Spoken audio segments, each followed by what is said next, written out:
The following content is provided under a Creative Commons license. Your support will help MIT OpenCourseware continue to offer high-quality educational resources for free. To make a donation or to view additional materials from hundreds of MIT courses, visit MIT OpenCourseware at ocw.mit.edu. Last time, we left off with a question having to do with playing with blocks. And this is supposed to give us a visceral feel for something, anyway, having to do with series. And the question was whether I could stack these blocks, build a stack so that I'm going to try here up. I'm already off balance here, see?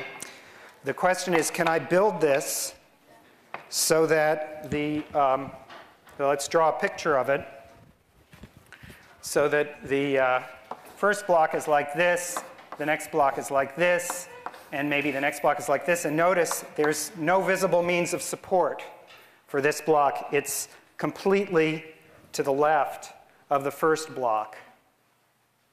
And the question is, will this fall down? Or at least,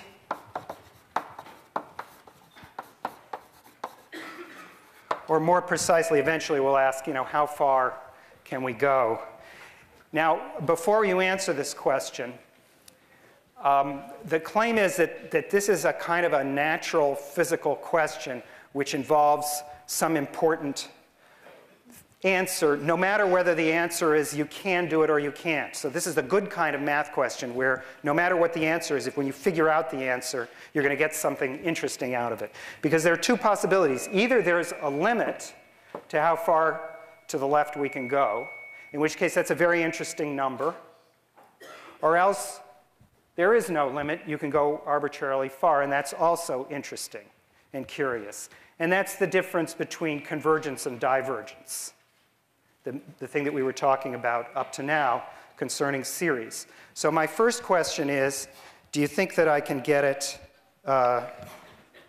so that this thing doesn't fall down well, you see, I have about 8 blocks here or so. So you can vote now. How many in favor that I can succeed in doing this sort of thing with maybe more than 3 blocks? How many in favor? All right, somebody's voting twice there. That's good. I like that. How about opposed? So that was really close to a tie. All right, but I think that there was slightly more opposed. I don't know. You guys who were in the back maybe could tell. Anyway, it was pretty close. All right, so now I'm going to, because this is a real life thing, I'm going to try to do it, all right? All right, so now I'm going to tell you what the trick is. The trick is to do it backwards. When most people are playing with blocks, they decide to build it from the bottom up, right? But we're going to build it from the top down, And that's going to make it possible for us to do the optimal thing at each stage.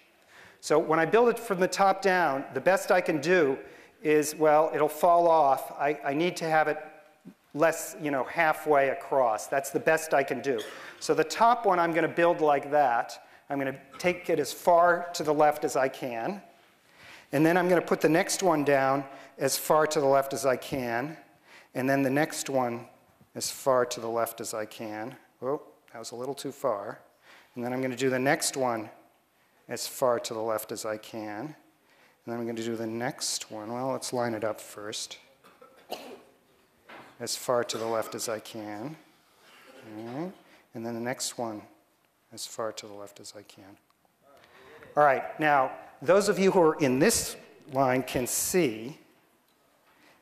All right. I succeeded. All right. That's over the edge. All right. So it can be done. All right. All right. So now we know that we can get farther than, we can make it overflow. So the question now is, how far can I get? Okay? Do you think I can get to here? Can I get to the end over here? So how many people think I can get this far over to here? How many people think I can get this far? Well, remember, I'm going to have to use more than just this one more block that I've got. Right? Obviously, I'm thinking, actually, I do have some more blocks at home, but okay, we're not going to. But anyway, you think I can get over to here? How many people say yes? And how many people say no? More people said no than yes. All right, so maybe the stopping place is some mysterious number in between here. All right, well, okay, so now we're going to do the arithmetic, and we're going to figure out what happens with this problem. Okay, well, let's do it. All right, so now again, the idea is we're going to start with the top.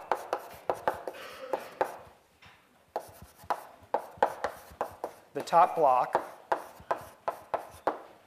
We'll call that block number 1. And then the farthest, if you like, to the right that you can put a block underneath it is exactly halfway. All right, well, that's the best job I can do.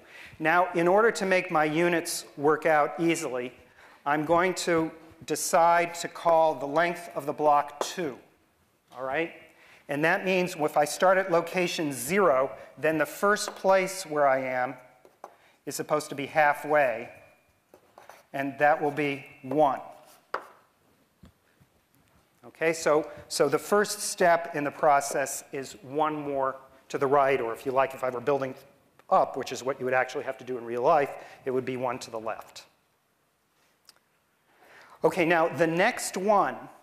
Now here's the way that you start figuring out the arithmetic. The next one is based on a physical principle, which is that the farthest I can stick this next block underneath is at what's called the center of mass of these two, which is exactly halfway here. That is, there's a quarter of this guy and a quarter of that guy balancing each other. All right, so that's as far as I can go. If I go farther than that, it'll fall over. So that's the absolute farthest I can do. So the next block is going to be over here, and a quarter of 2 is a half. So this is 3 halves here. All right, so we went to 1, we went to 3 halves here, and then I'm going to keep on going with this eventually. All right, so we're going to figure out what happens with this stack. Question? This is the best way to optimize your... The question is, how do I know that this is the best way to optimize? I can't answer that question, but I can tell you that it's the best way if I start with the top like this and the next one like this, right? Because I'm doing the farthest possible at each stage. That actually has a name in computer science. That's called the greedy algorithm. I'm trying to do the best possible at each stage. The greedy algorithm, starting from the bottom, is an extremely bad strategy, because when you do that, you stack it this way, and it almost falls over, and then the next time you can't do anything. So the greedy algorithm is terrible from the bottom, but this is the greedy algorithm starting from the top, and it turns out to do much better than the greedy algorithm starting from the bottom. But of course, I'm not addressing whether there might not be some other incredibly clever strategy where I wiggle around and make it go up. I'm not addressing that question. All right, it turns out this is the best you can do, but that's not clear. All right, so now, here we have this thing, and now I have to figure out what the arithmetic pattern is so that I can figure out what I was doing with those shapes. So let's figure out a thought experiment here. All right? Now, the thought experiment I want to imagine for you is you've got a stack of a bunch of blocks, and this is the first n blocks. All right? And now we're going to put one underneath it. And what we're going to figure out is the center of mass of those n blocks, which I'm going to call C sub n. Okay? And that's the place where I'm going to put this very next block. I'll put it in a different color here. Here's the next block over. And the next block over is the n plus first block.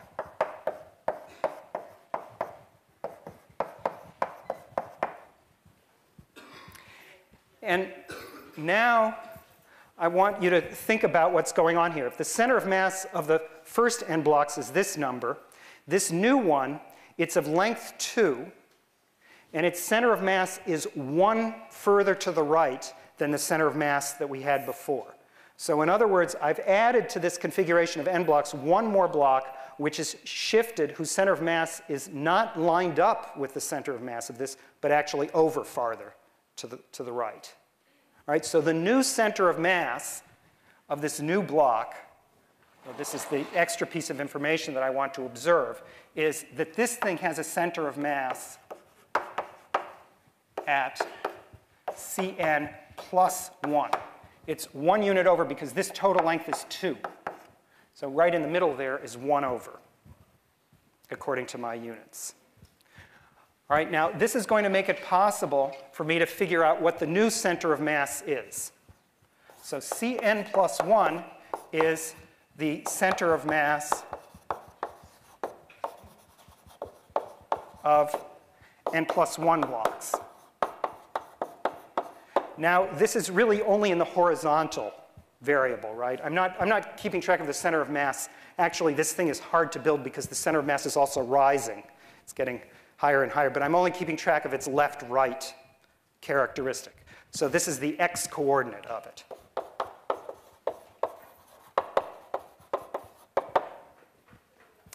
All right, so now here's the idea. I'm combining the white ones, the n blocks, with the pink one, which is the one on the bottom. And there are n of the white ones, and there's 1 of the pink one. And so in order to get the center of mass of the whole, I have to take the weighted average of the 2. That's n times Cn plus 1 times the center of mass of the pink one, which is Cn plus 1. And then I have to divide, if it's a weighted average, as a total of n plus 1 blocks by n plus 1. Now, this is going to give me the new center of mass of my configuration at the n plus 1st stage. And now I can just do the arithmetic and figure out what this is.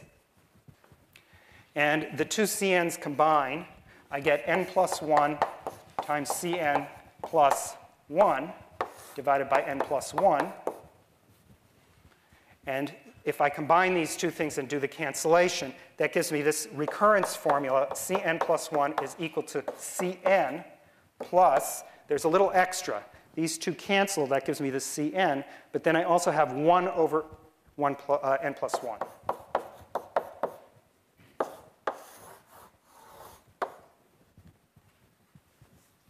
Well, that's how much gain I can get in the center of mass by adding one more block. That's how much I can shift things over, depending on how we're thinking of things to the left or the right, depending on which direction we're building them. All right, so now I'm going to work out the formulas. First of all, C1, that was the center of the first block. I put its left end at 0. The center of the first block is at 1. Well, that means that C1 is 1. Okay? C2, according to this formula, and actually I worked it out, we'll check it in a second, C2 is C1 plus 1 over 2. Right? That's the case n equals 1. So this is 1 plus a half. That's what we already did. That's the 3/2 number. And now the next one is C2 plus a third. That's the formula again. And so that comes out to be 1 plus a half plus a third. And now you can see what the pattern is. Cn, if you just keep on going here, Cn is going to be 1 plus a half plus a third plus a fourth plus 1 over n.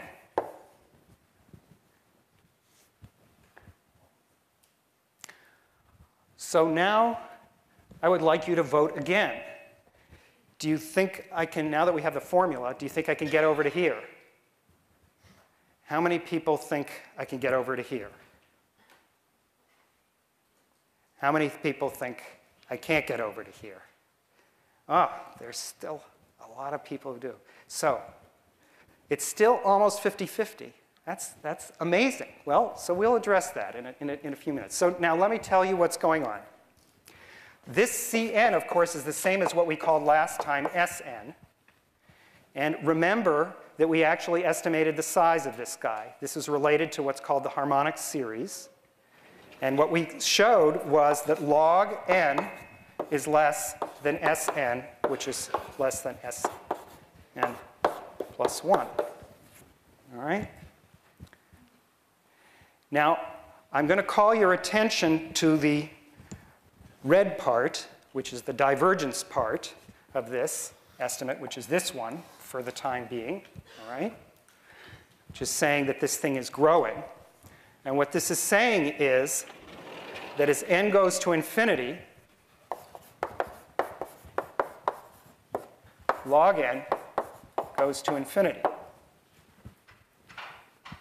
So that means that Sn goes to infinity because of this inequality here. It's bigger than log n. And so if n is big enough, we can get as far as we like. All right? So I can get to here. And at least half of you, at least the ones who voted, that was, I don't know. We have a quorum here, but I'm not sure. We certainly didn't have a majority on either side. Anyway, this thing does go to infinity. So in principle, if I had enough blocks, I could get it over to here.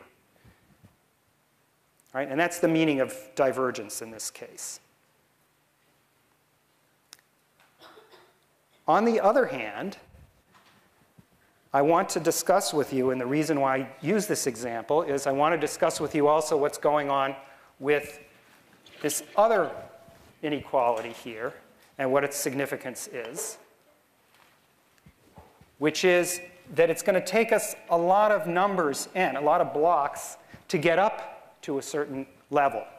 In other words, I can't do it with just 8 blocks or 9 blocks. In order to get over here, I'd have to use quite a few of them. So let's just see how many it is. So I worked this out carefully. And let's see what I got. So to get across the lab tables, all right, this distance here, I already did this secretly, but I don't actually even have enough of these to show you. But, well, 1, 2, 3, 4, 5, 6.5. I guess that's enough. So it's 6.5. So it's 2 lab tables is 13 of these blocks. All right? So there are 13 blocks,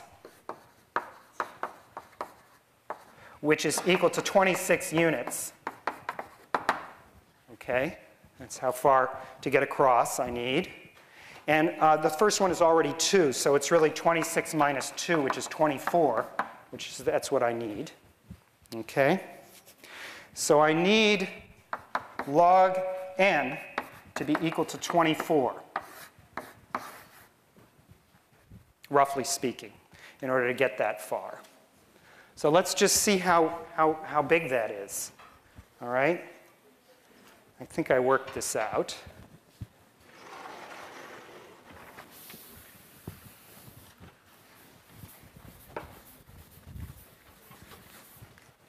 So let's see. That means that n is equal to e to the 24th. And if you realize that these blocks are 3 centimeters high,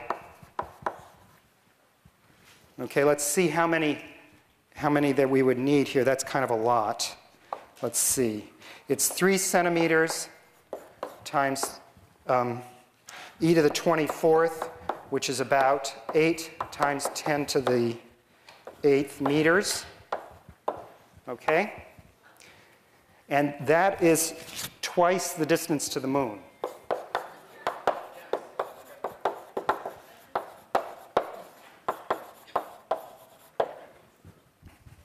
All right.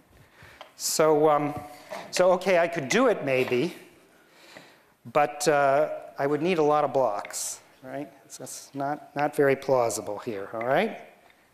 So those of you who voted against this were actually sort of half right. And in fact, if you wanted to get it to the wall over there, which is over 30 feet, the height would be about the diameter of the observable universe. So it's kind of a long way. There's one other thing that I wanted to point out to you about this shape here, which is that if you lean to the left, right, if you put your head like this, of course you have to be on your side to look at it. This curve is the shape of a logarithmic curve. So in other words, if you think of this, the vertical is the x-axis, and the horizontal that way is the vertical, is the up direction, then this thing is growing very, very, very, very slowly. If you send the x-axis all the way up to the moon, the graph still hasn't gotten across the lab tables here. It's only part way there. If you go twice the distance to the moon up that way, it's gotten finally to that end. All right, so that's how slowly the logarithm grows. It grows very, very slowly. And if you look at it another way, if you stand on your head, you can see an exponential curve. And see, so you get some sense as to the growth properties of these functions. And fortunately, these are protecting us from all kinds of stuff that would happen if there weren't exponentially small tails in the world. Like, you know, I could walk through this wall, which I wouldn't like doing. Okay. Now, so this is our last example, and the important number, unfortunately we didn't discover another important number. There wasn't an amazing number place where this stopped. All we discovered, again, is some property of infinity. So infinity is still a nice number. And the theme here is just that infinity isn't just one thing. It has a character which is a rate of growth. And you shouldn't just think of there being one order of infinity. There are lots of different orders, and some of them have different meaning from others. All right, so that's the theme I wanted to do, and just have a visceral example of infinity. Now, we're going to move on now to some other kinds of techniques, and this is going to be our last subject. What we're going to talk about is what are known as power series. Now, we've already seen our first power series, and I'm going to remind you of that.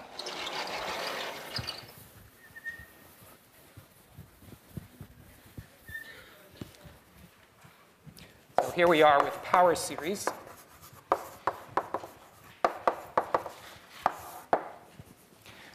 Our first series was this one.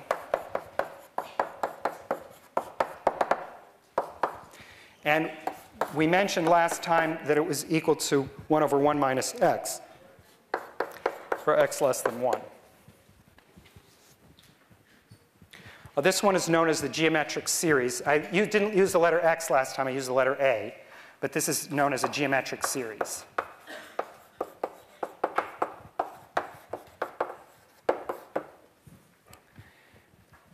Now, I'm going to show you one reason why this is true, why the formula holds. And it's just the kind of manipulation that was done when these things were first introduced. And here's the idea of a proof. So suppose that this sum is equal to some number s, which is the sum of all of these numbers here. The first thing that I'm going to do is I'm going to multiply by x. Okay, so if I multiply by x, let's think about that. I multiply by x on both the left and the right-hand side. Then on the left side, I get x plus x squared plus x cubed plus and so forth. And on the right side, I get s times x. And now I'm going to subtract the two equations, one from the other. And there's a very, very substantial cancellation. This whole tail here gets canceled off, and the only thing that's left is the 1. So when I subtract, I get 1 on the left-hand side, and on the right-hand side, I get s minus s times x. All right?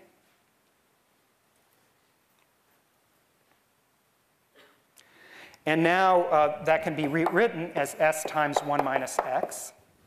And so I've got my formula here. This is 1 over 1 minus x is equal to s. All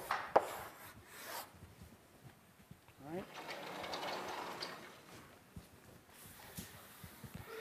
Now, this reasoning has one flaw. It's not complete. And this reasoning is basically correct, but it's incomplete because it requires that s exists. For example, it doesn't make any sense in the case x equals 1. So, for example, in the case x equals 1, we have 1 plus 1 plus 1 plus, et cetera, equals whatever we call s. And then when we multiply through by 1, we get 1 plus 1 plus 1 plus equals s times 1. And now you see that the subtraction gives us infinity minus infinity is equal to infinity minus infinity. That's what's really going on in the argument in this context. So it's just nonsense. I mean, it doesn't give us anything meaningful. So this argument, it's great and it gives us the right answer, but not always. And the times when it gives us the answer, the correct answer, is when the series is convergent. And that's why we care about convergence, because we want manipulations like this to be allowed.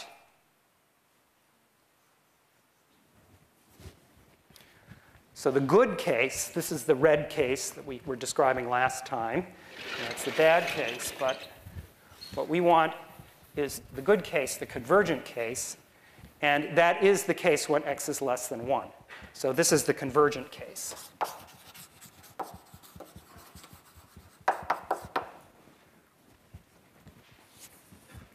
Now, okay, so there are much more detailed things to check exactly what's going on, but I'm going to just say general words about how you recognize convergence. And then we're not going to worry so much about convergence because it works very, very well. And it's always easy to diagnose when there's convergence with a power series. All right, so here's the general setup.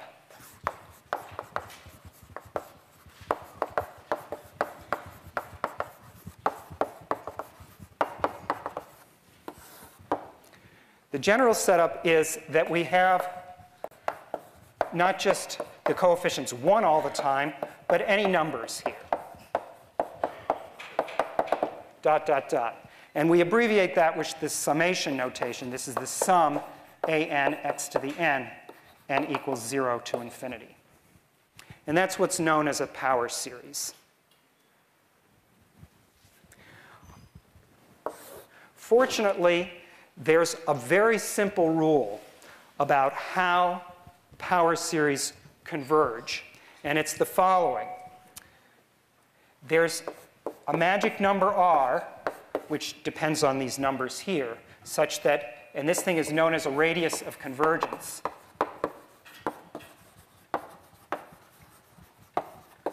In the problem that we had, it's this number 1 here. This thing works for x less than 1.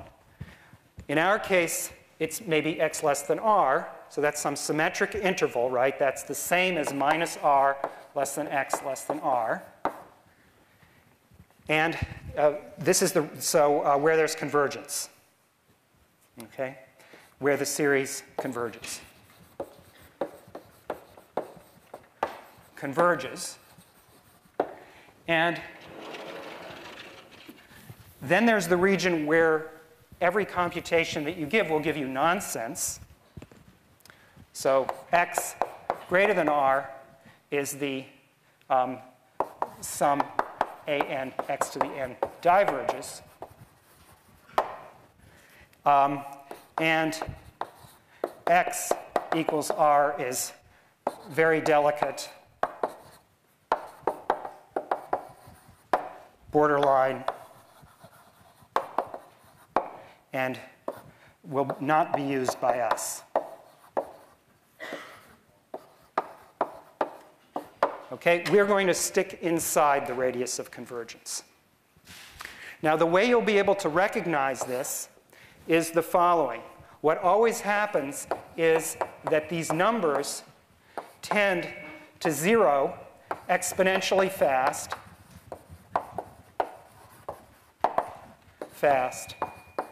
for x in R, and doesn't even tend to 0 at all for x greater than R. All right? So it'll be totally obvious. When you look at this series here, what's happening when x less than R is that the numbers are getting smaller and smaller. I'm less than 1. When x is bigger than 1, the numbers are getting bigger and bigger. There's no chance that the series converges. So that's going to be the case with all power series. There's going to be a cutoff, and it'll be one particular number, and below that it'll be obvious that you have convergence and you'll be able to do computations, and above that every formula will be wrong and won't make sense. So it's a very clean thing. There is this very subtle borderline, but we're not going to discuss that in this class, and it's actually not used in direct studies of power series. How do you tell when the numbers are declining exponentially fast versus just, in other words, 1 over x? Okay, they do so get to 0. the question is, why was I able to tell you this word here? Why was I able to tell you not only is it going to 0, but it's going exponentially fast? I'm telling you extra information. I'm telling you it always goes exponentially fast. You can identify it. In other words, you'll see it, and it will happen every single time. I'm just promising you that it works that way. And it's really for the same reason that it works that way here, that these are powers. And what's going on over here is it's close to powers with these ANs. All right? There's a long discussion of radius of convergence in many textbooks, but really it's not necessary, all right, for this purpose. Yeah. The question was, how do you find R? Yeah, so I just said there's a long discussion of how you find the radius of convergence in textbooks, but we will not be discussing that here, and it won't be necessary for you because it will be obvious in any given series what the R is. It will always be either 1 or infinity. It will always work for all x, or maybe it'll stop at some point, but it'll be very clear where it stops, as it is for the geometric series. All right? Okay, so now I need to give you the basic facts and give you a few examples. So why are we looking at these series? The answer is we're looking at these series because the role that they play is exactly the reverse of this equation here. That is, and this is a theme which I've tried to emphasize throughout this course, you can read equalities in two directions. Both are interesting, typically. You can think, I don't know what the value of this is. Here's a way of evaluating it. In other words, the left side, the right side is a formula for the left side. Or you can think of the left side as being a formula for the right side. And the idea of series is that they're flexible enough to represent all of the functions that we've encountered in this course. This is the tool which is very much like the decimal expansion, which allows you to represent numbers like the square root of 2. Now we're going to be representing all the numbers, all the functions that we know, e to the x, arctangent, sine, cosine. All of those functions become completely flexible and completely available to us and computationally available to us directly. So that's what this is a tool for, and it's just like decimal expansions giving you a handle on all real numbers. So here's how it works. The rules for convergent power series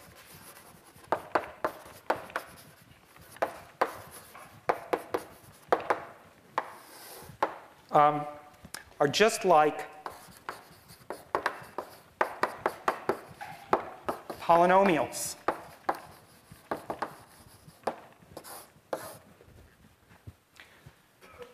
All of the manipulations that you do for power series are essentially the same as for polynomials. So what kinds of things do we do with polynomials?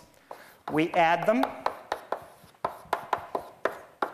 We multiply them together. we do substitutions, right? We take one function of another function. We divide them. Okay? And these are all really not very surprising operations, and we'll be able to do them with power series too. The ones that are interesting, really interesting for calculus are the last two. We differentiate them and we integrate them. And all of these operations we'll be able to do for power series as well.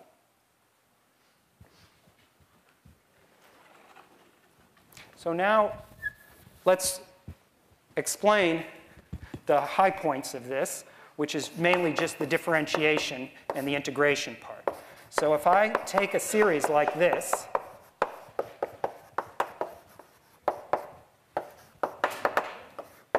and so forth, the formula for its derivative is just like polynomials. That's what I just said. It's just like polynomials. So the derivative of the constant is 0. The derivative of this term is a1. This one is plus 2a2x. This one is 3a3x squared plus, etc. That's the formula. Similarly, if I integrate,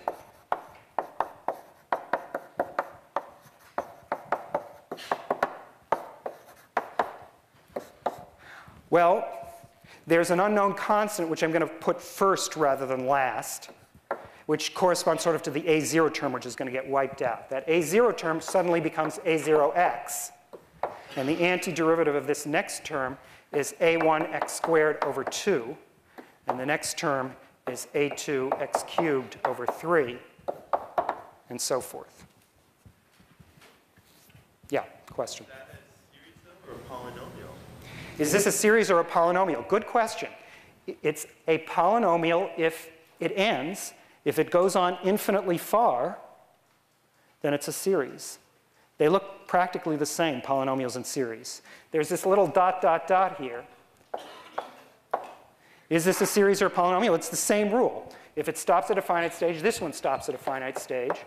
If it goes on forever, it goes on forever. So I thought that series add up finite numbers. You can add up terms of x in the series.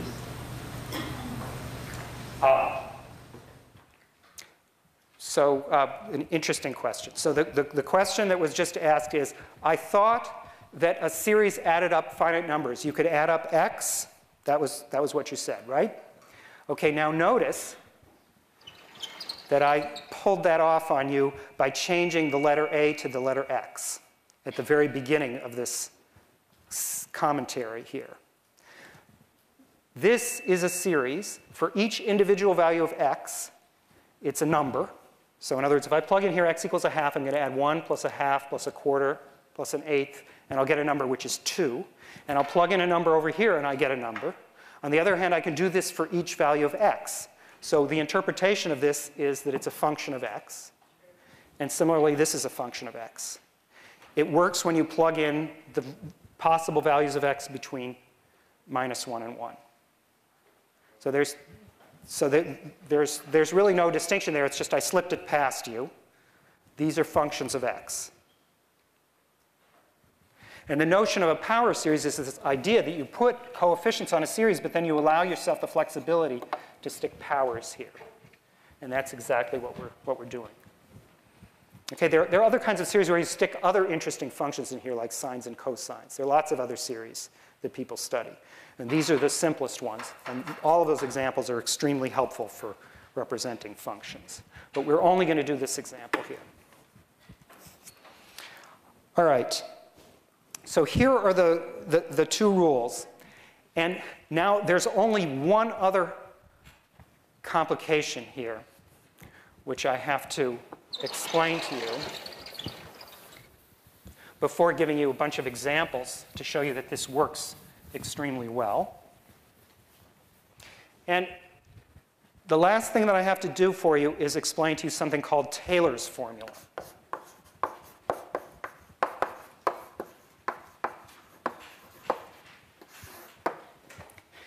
Taylor's formula is the way you get from the representations that we're used to of functions to the representation in the form of these coefficients. When I gave you the function e to the x, it didn't look like a polynomial. And we have to figure out which of these guys it is if it's going to fall into our category here. And here's the formula. I'll explain to you how it works in a second. So the formula is f of x. Turns out there's a formula in terms of the derivatives of f. Namely, you differentiate n times and you evaluate it at 0, and you divide by n factorial and multiply by x to the n. So here's Taylor's formula. This tells you what the Taylor series is. Now, about half of our job for the next few minutes is going to be to give examples of this. But let me just explain to you why this has to be. If you pick out this number here, this is the an, the magic number an here. So let's just illustrate it. If f of x happens to be a0 plus a1x plus a2x squared plus a3x cubed plus dot, dot, dot, and now I differentiate it, right? I get a1 plus 2a2x plus 3a3x squared. If I differentiate it another time, I get 2a2 plus 3 times 2 a3x plus dot, dot, dot. And now a third time, I get 3 times 2 a3 plus etc. So this next term is really in disguise 4 times 3 times 2x. A4x. That's what really comes down if I kept track of the fourth term there. So now here is my function. But now you see if I plug in x equals 0, I can pick off the third term. F triple prime of 0 is equal to 3 times 2 times a3. Right? Because all the rest of those terms when I plug in 0 are just 0.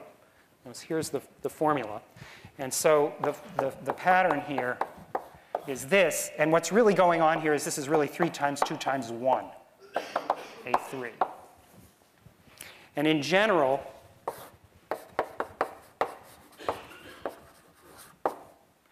an is equal to f nth derivative divided by n factorial.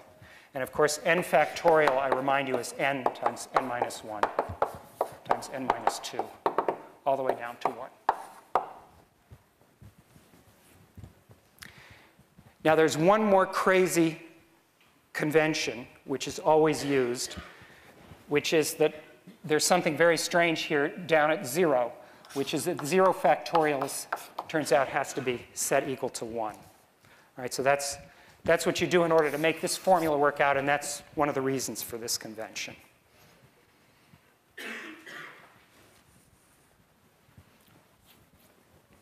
All right, so my next goal is to give you some examples, and let's do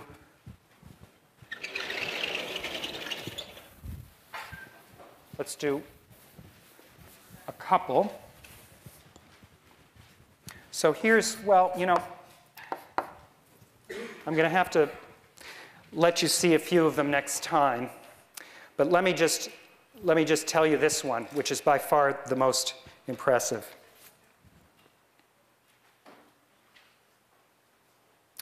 So what happens with e to the x, if the function is f of x is e to the x, is that its derivative is also e to the x, and its second derivative is also e to the x, and it just keeps on going that way. They're all the same. So that means that these numbers in Taylor's formula, in the numerator, the nth derivative is very easy to evaluate. It's just e to the x. And if I evaluate it at x equals 0, I just get 1. So all of those numerators are 1. So the formula here is the sum n equals 0 to infinity of 1 divided by n factorial, x to the n.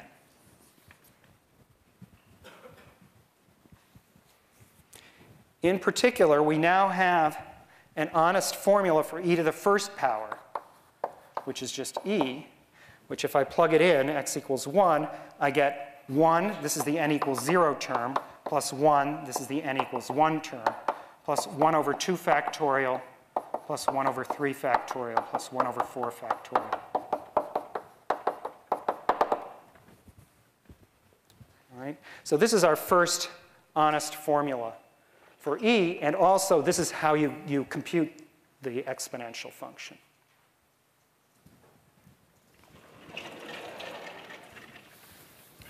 Finally, if you take a function like sine x, what you'll discover is that we can complete the sort of strange business that we did at the beginning of the course, or cosine x, where we took the linear and quadratic approximations. Now we're going to get complete formulas for these functions. Sine x turns out to be equal to x minus x cubed over 3 factorial plus x to the 5th over 5 factorial minus x to the 7th over 7 factorial, etc.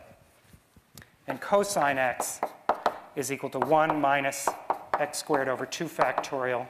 That's the same as this 2 here, plus x to the 4th over 4 factorial minus x to the 6th over 6 factorial plus, etc.